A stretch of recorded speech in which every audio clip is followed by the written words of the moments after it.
How you doing, guys? Today I am back to doing some pseudo machine work here on the little Briggs & Stratton engine. In the last video I was having some struggles with the paint, but I have rectified that. You can see how nice that white paint laid down the second time. I still don't understand what the heck happened, but oh yeah, there you go. But you can see that's not wet sanded or anything, so it looks really, really good. I mean, my air filter looks mint, and then the blower cover came out really, really nice. So just letting that stuff dry. I did it yesterday afternoon, but today what we're going to do is we're going to do the end gap of the rings, and we're going to set the valve lash so that way we can start putting this engine back together. I did go ahead and just kind of, figure out what I want to do for the end gap. This is the bore size for a model, model 103 907. So it's 2.5625 to 2.5615, so 15 to 25. I guess a general rule of thumb is you need a 0.004 thousandths of an inch per bore. So that gives us an end gap of about 10 to 11 thousandths. That's where we want to be. I might do it a little bit bigger. I might go like the 12 thousandths. And the reason for that is the bore, after honing it out, it's a little tight. So in places. Now I am using kind of a Mickey Mouse measuring tool, which was mentioned in the comment section in one of my other videos, which is completely legit.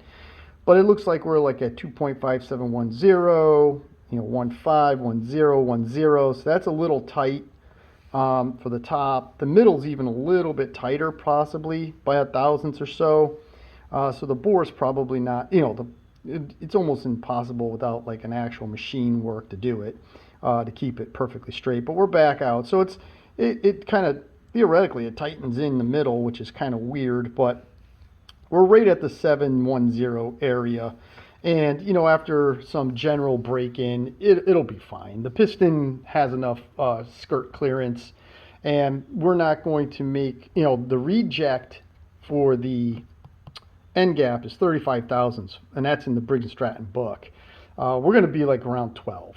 I want to try to nail 12 thousandths for all, so that way we don't get any real ring bind when the engine heats up and the rings heat up, things of that nature. So, but we want to be tight enough where we get some really good, ridiculous compression out of it. So with that being said, that's what we're going to do. So we're going to try to shoot for 12 thousandths. We'll see where we are with that. We got our feeler gauge out, so we're there. We're good there. We're going to get the ring set. I do put a little bit of WD-40 in the bore just so it makes the rings slide in and out. I will set up my Dremel, because I'll use my Dremel as the tool to clearance the rings out. And, I've done it like this a number of times, I don't know, a whole bunch of times, more than I can count. So let's get it done, and let's see what we end up with. Quick interjection. I forgot at the very last second I'm adding this into my video, but I went ahead, decked the head and decked the block and polished up the combustion chamber.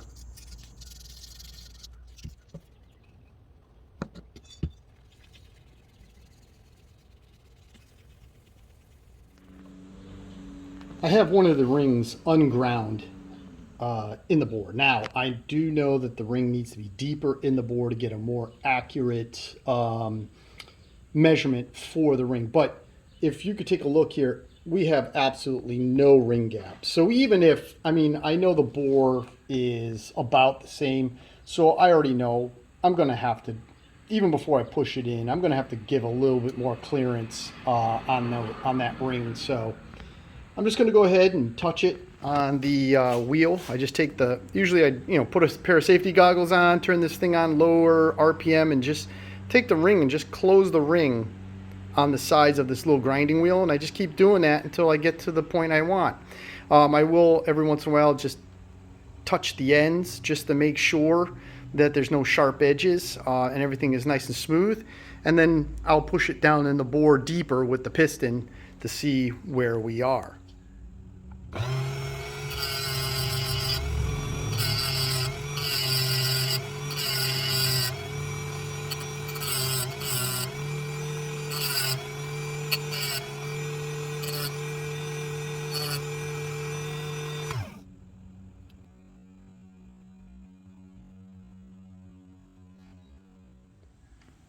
All right, with the end gap set between 12 and 13 thousandths, we should be all set there. Next up is to set the valve lash on the new valves. So I went ahead and cleaned the bores. Now the engine itself is disgustingly dirty from all the honing, but I cleaned out real quick the camshaft, I guess bearing if you want to call it, and I cleaned out the camshaft bearing on the base plate. I went ahead and cleaned the bores of the tappets, and I cleaned the two tappets really quick just to make sure that the bulk of the crap is off them. The exhaust tappet went back into the exhaust bore. The intake tappet went back into the intake bore. You really want to make sure that you keep those in the same position, okay? Because they got to run on the cam lobe that's associated with the bore. So exhaust in the exhaust, and basically what I did was when I originally cleaned the tappets, I actually put an E for this one, which meant that this one here is the exhaust tappet, and I put an I on the other one for intake. I'm going to go ahead and just quickly wipe down the camshaft, make sure there's nothing that's going to cause a scratch or anything to that effect in there.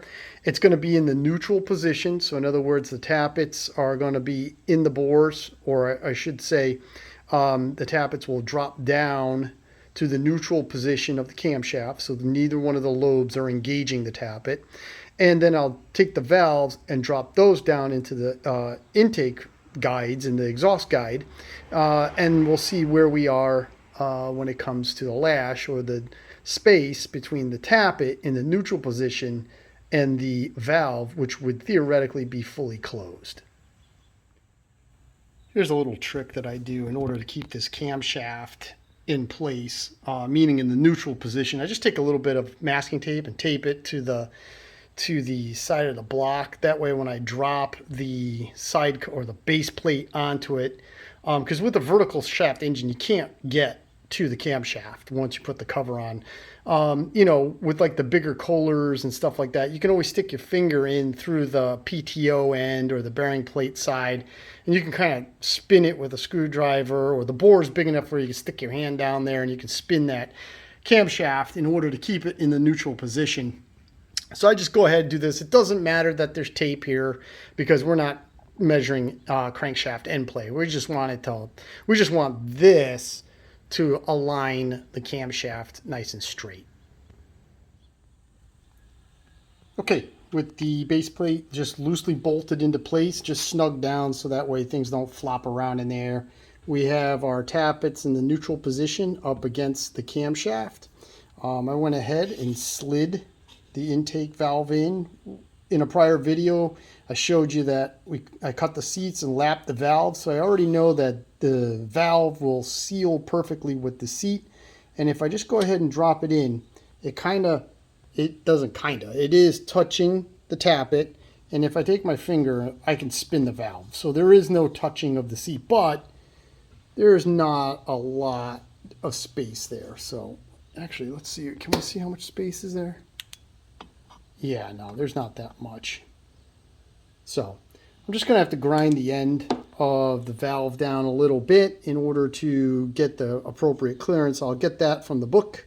I'll set up the grinder because I do it by hand. I don't have a valve grinding tool or machine, so we'll do it by eye. It usually works just fine. So let me get set up. Let's get the grinding. We got our feeler gauge out. It's right there. And we will get that intake valve lashed in. Before we start grinding parts and feeler gauging and all that other stuff, let's get the specifications that we're looking for. We got aluminum block. We are using a basic model of a 130. We come across to these two columns right here. Valve clearance, intake, and exhaust. The intake needs to be to 5 to 7 thousandths, and the exhaust needs to be 9 to 11 thousandths. So we're going to go for 6 on the intake and 10, real tough math, right? 10 for the exhaust. I think that's going to be the best thing for us. So let's go ahead. Let's get that grinder. Let's get the grinder out. Let's get the intake valve, and let's get to work.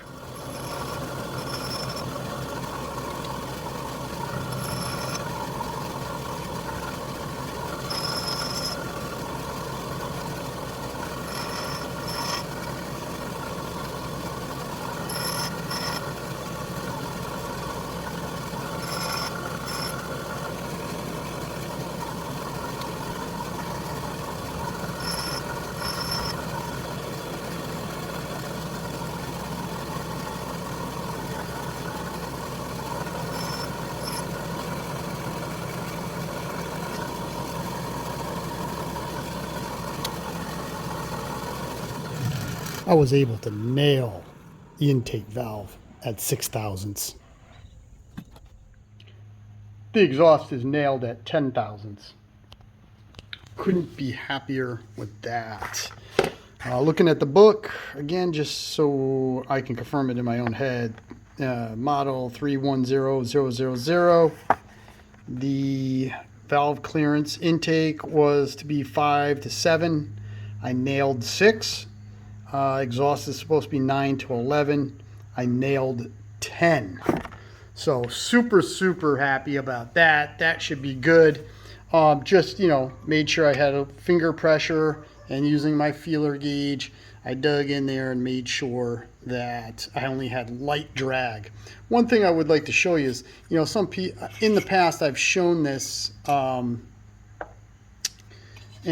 some people have given me hell that I use the side of the stone and gently rotate the valve in order to grind it down, and the ends are a mess. Your ends are a mess or something like that. So it's attention to detail. Now, is this 100% perfect? Like if I ran it through an actual valve machine, a valve grinding machine? No, but I think that end is acceptable for both of them. I just get it so it just barely, it feels just a hair tight, and then I sand the end on some paper, and then I just finish up with a Scotch-Brite pad. I get my reading glasses out and make sure, whoop, there it is, that the end is visually straight, and your eye is good to about 5 thousandths of an inch. So, I mean, for an engine like this, I think that looks pretty darn good. All right, guys. Thank you very much for watching. That's how I set up the rings and the valves on an old engine. You've seen me do it before. If you watch some of my other engine builds, they run just fine. I don't think of any of them have had a major issue or anything to that effect. I think there was one. There was a Clinton motor where the cam pin walked out of the block. That wasn't my fault. Who would have guessed that a pin would just walk out of the block? I just knurled the end and just shoved it back in, repressed it in. I didn't even take the motor apart. So, I mean, and that's not through the work that I did, but if you're in a home garage and you got a grinder and a feeler gauge and a piece of sandpaper, you can reset the valve lash in your engines.